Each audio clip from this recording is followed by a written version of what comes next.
आणि आता बातमी हिंगोलीतून। मनोज जरांगेंबद्दल आक्षेपार्ह पोस्ट केल्याचा आरोप होतोय। या संदर्भात 2 गटात वाद सुद्धा झाला।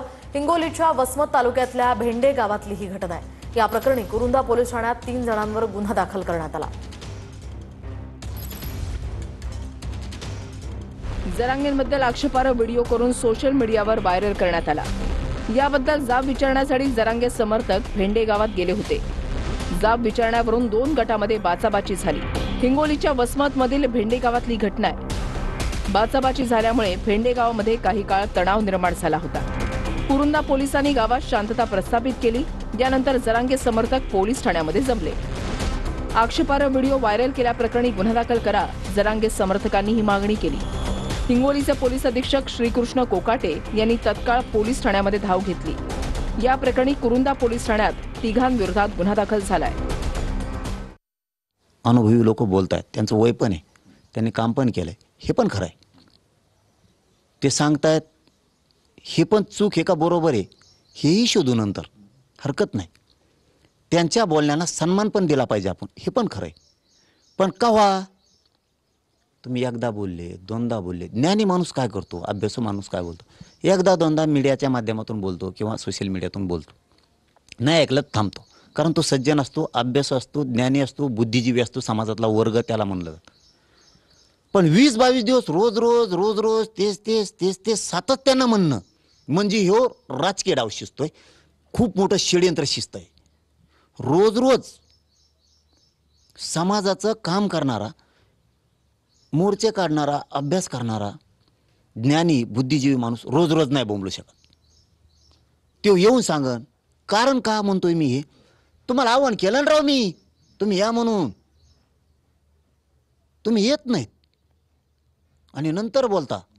परत मी एकदा मीडियाच्या माध्यमातून आपल्या सुद्धा चॅनलचे मागच्या काढून बघा, हात जोडून सांगितलं होतं की समन्वयक असतील, संघटना असतील, हे सुद्धा शब्द वापरलेले का, आणि काही ज्ञानी असतील, काही बुद्धिजीवी असतील, काही तज्ज्ञ असतील, ऋषी फुगे तुमचे माझे असतील तर सोडून द्या समाजासाठी। या सगळ्या हात जोडून तुम्हाला विनंती, मी असं आव्हान केलं होतं, तेव्हाही नाही आले, आताही नाही आले। मग आता असं लक्षात यायला लागले, सातत्याने जे बोलायला लागलेत ना, याचा अर्थ खूप मोठा डाव शिजायला लागले। ते कोण डाव करतंय, षडयंत्र करतंय, कोण मोठा नेता आहे, हेच आमचे काय नाही, ते तर उघडं पाडणार आहोत आम्ही आता भुई धरली, हो भुई धरली, त्याच्या पाठीमागं कोण हे शोधायला सुरू केलंय। हे आम्हाला थोडा रात्रीपासून संशय यायला लागला, आधी नव्हता। हे द्यायला कालपोत आमच्या संघ आज तिकडं, म्हणजे शंका नाही येणार तर कसं काय होणार, तुमच्या जवळचे लोक कसं काय शंका नाही येणार। आम्ही तुम्हाला भाऊ मानलं, तुम्ही आम्हाला भाऊ मानलंय, आपण एकमेकासंग रोज बोलतोय, चर्चा करतोय, तुम्ही एकाएकी म्हणजे संशय येतोच ना। असा संशय यायला लागला आता, हे खूप मोठं डाव शिजवायला लागलेत माझ्या विरोधात। माझा गरीब समाज पुढे जाऊ नये म्हणून, कोणचा तरी नेता खुश करायसाठी, मान सन्मानासाठी, श्रेयासाठी हे खूप मोठं चाललंय। त्याचं कारण सांगतो, GR हे निमित्तच नाही, हैदराबादचा गॅझेटियर काढलेलाचा हा निमित्त आहे फक्त। कारण ते जर खरं असतं, बघा मराठा समाजाला सांगतो राज्यातल्या, ते GR खोटा आहे किंवा तो चुकीचा आहे हे जर असतं तर ज्ञानी लोकांनी एकदा दोनदा मीडियात बोलले असते आणि म्हणले असते कोणी ऐकत नाही ना, जाऊ द्या तिकडं।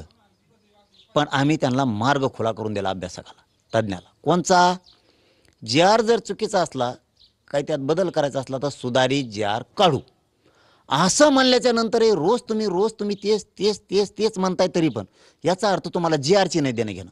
GR फक्त निमित्त केलंय तुम्ही, त्याच्या आडून GRच्या आडून एक कुटील डाव, खूप मोठं षडयंत्र, खूप मोठा डाव शिजवायला सुरू आहे।